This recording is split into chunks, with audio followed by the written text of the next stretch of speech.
Hello, you're watching James. My name's James, you're watching me, and I am talking about watches. Well, today I'm doing another sort of full review of a watch that was lent to me by Jason from Houtman Watches. Thank you so much again, Jason, for lending me one of your personal watches. Today it is a micro brand by LeGrand. It is the Atlanticus Diver. Now this one is currently sold out. However, I've been seeing a few of them coming up on the second-hand market, and I think at the prices that they're selling for, they may well be worth considering.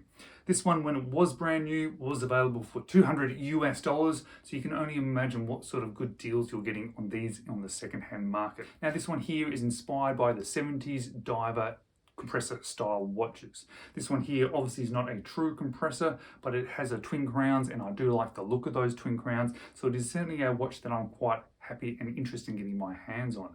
And at this sort of price range, I think you might be getting a lot for your money. And as I mentioned, on the second-hand market, may well be worth checking out. Now, normally when I do a full in-depth review, I keep watches on wrist for at least 4 to 6 weeks. And whenever I don't do that, I always mention it. And in this case, I have not done so because it is a watch that has been lent to me. I don't want to wear somebody else's watch too much because I don't want there to be any possibility of damaging it. So this one I've worn a little bit, I've had in hand a little bit, and I've sort of tried to collect my thoughts to be able to get like a mini review together. So that's what today's video is. It's like a mini sort of overview, a little bit of first impressions of this LeGrand. So let's flip the camera around and let's check it out.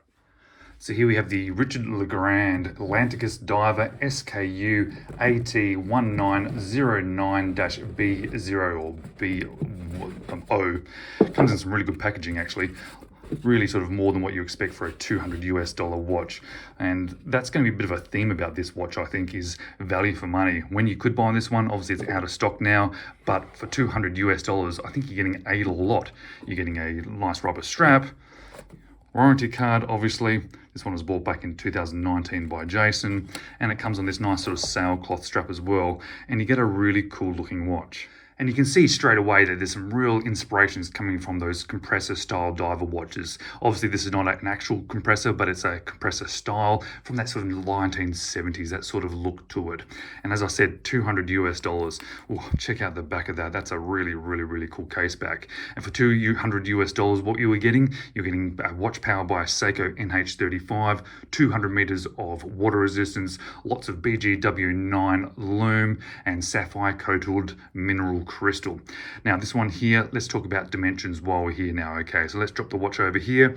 42.1 millimeters case diameter. The width is 13.3 millimeters. The lug to lug 49 millimeters dead, so 49 millimeters. Lug width is 22 millimeters, and the weight on this sail strap here, not so much the rubber strap, it is 79 grams. Now obviously we got a dual crown watch here, which I particularly like. Top one moves that internal rotating bezel. Oh, I just like that. I think it's a cool feature. And I also like the look of the two jewel crowns. I think it's just a nice sort of cool looking sort of style watch there. On the dial, we've got a few interesting things going on. That orange, that pop of color, obviously that does stand out, matches in then with the name Atlanticus on the dial as well. But you'll see it sort of sitting below the central dial. It's sort of almost not a sandwich dial, it's sort of just a layering of dial. And that outer or rotating bezel then sits above that on an angle as well. So you're getting some nice layers on the dial there itself. I quite like that sort of 3D layering effect on watches. Really gives the watch a little extra piece of pop or a bit of wow factor to it. The black central dial there is like a matte black. Got some printing on there, the RLG automatic, Atlanticus, and 200 meters water resistance. And everything else there is applied. We've got applied indices. We've got sort of slightly longer ones of the 12, 3, 6, and 9 with dots everywhere else. The hands and those indices there are all polished, and they all have some lume in there as well. And the lume is actually pretty good on this watch. And I'll throw in a bit of a lume shot now just to see what you are getting. As I mentioned, it is that BGW9, so you get that really nice color. There's a fair bit of it, and it's funny how it sort of brings in the size of the watch as well because of where the lume is positioned. Now all of that is covered by a piece of mineral crystal. They do say it's sapphire coated, but I've tested it, it comes up as mineral for me. But it's a really nice piece of crystal there. You can see there's a little bit of distortion on the edge just because of the curvature of it. But what I really like about it, and check this out, is how the solid bezel there integrates into that sort of crystal there. I really like that slope. It just continues up and then around. I think that really looks nice. I like when they sort of integrate bezels into the mineral crystal or the crystal as well. Really, really looks cool. I really, really like it. That outer solid bezel there is brushed. It's got a sort of circular brushing, a little bit of brushing down on the lugs there. You'll see there's a nice little line of polish around the sort of just on the edge of that bezel there as it comes down to meet the case. That's really nice. It gives a bit of a light play, which is very cool. Back to brushing on the sides there. And of course, as I sort of already sort of showed, is this very, very cool, very 3D Viking ship that's on the back of here. One of the better sort of picks of things to put on a case back.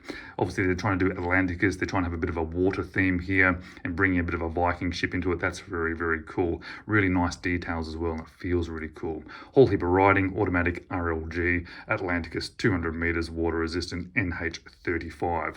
Obviously, then having an NH35 means that it has hacking and hand winding, but it also has a ghost position. Screw down crown, obviously manual winding through the ghost position through to hacking. Now, it's always really interesting to see what a Seiko NH35 movement is like on the time grapher in general, but because this watch is a couple of years old, I think I find that even more interesting. So it's nice to know, how does that movement age? How is that progressing? How is that performing on the time grapher after being used for a few years? So let's stick on the time grapher and see how this is performing after being used for a few years. Well, the figures there aren't too bad. Beta error 0.9, that's really pushing the limits of what we really want to see, but anything under 1 is okay. Obviously 0 is much, much better, but that's not too bad. It's okay. 21,600 vibrations per hour is exactly what we're expecting from this movement. Amplitude is actually perfect. That's really, really nice. And really your sort of the rate per day, that's really nice. You know, if you're gaining 3 seconds a day, most people are going to be very, very happy with that out of a relatively affordable, reliable movement that's been worn for a few years. That's a good figure. I'd be very happy with that if this was my watch. And the strap that comes with it is actually really cool. It's like a sailcloth, has a really nice sort of texture to it, a little bit of leather on the back to be a little bit more comfortable on wrist. Has a really good buckle and tang, RLG's written there. You can see there's a bit of thickness to that tang there, which is nice. Really nice, sort of almost a slight plasticky feeling, but sort of a good feeling, and it's a nice color as well. It also comes with a rubber strap, which Jason I think has been wearing it on. I'm not a huge rubber strap person, but you know, I think it sort of suits this style of watch. Really nice sort of buckle and tang as well. This one here is not hasn't got a logo on there. Really nice thickness to it. Actually quite sort of good feeling. I really sort of actually quite like that. However, rubber strap's not exactly for me. But let's see how this one looks on my 6 3/4 medium size wrist. And I think it really, really fits quite well. Yeah, that's a cool size. It fits me well. It's not a particularly small watch, but it's not a huge, huge watch either. You can see it certainly is within my wrist size, my 6 3/4 inch wrist. You can still see the strap move out. Very comfortable in wrist. Plenty of positions left on that there to fit people. Sits down nicely on wrist as well. Look how well it is sitting onto wrist as well. That's really nice when you feel like a watch is really settled down onto wrist. So that's really cool. I really do appreciate that. Love this sort of look as well. I like the compressor sort of style, the dual crowns. Really nice on wrist. Quite a nice feeling on wrist. Not too heavy, not too light. Just a nice, easy to wear watch. So what do I like about it? What don't I like about it? And what would I change? Well, there's quite a few things to like about this one. I really like that layered dial. I like having those sort of step up, step down, sort of layering sort of 3D effect to that dial. Having that sort of central dial on top of that's orange, and then having the inner rotating bezel there is really cool. I think having that layered effect really adds to a watch. Also do like that orange. It really gives it a little bit of a pop. And as I've mentioned already, I really love how that bezel sort of integrates into that sort of crystal there. I think that is absolutely fantastic. Obviously, I do absolutely love that case back. Check out the 3D effect to it. It's really cool. It's not etched by any means. It's really sort of a 3D effect.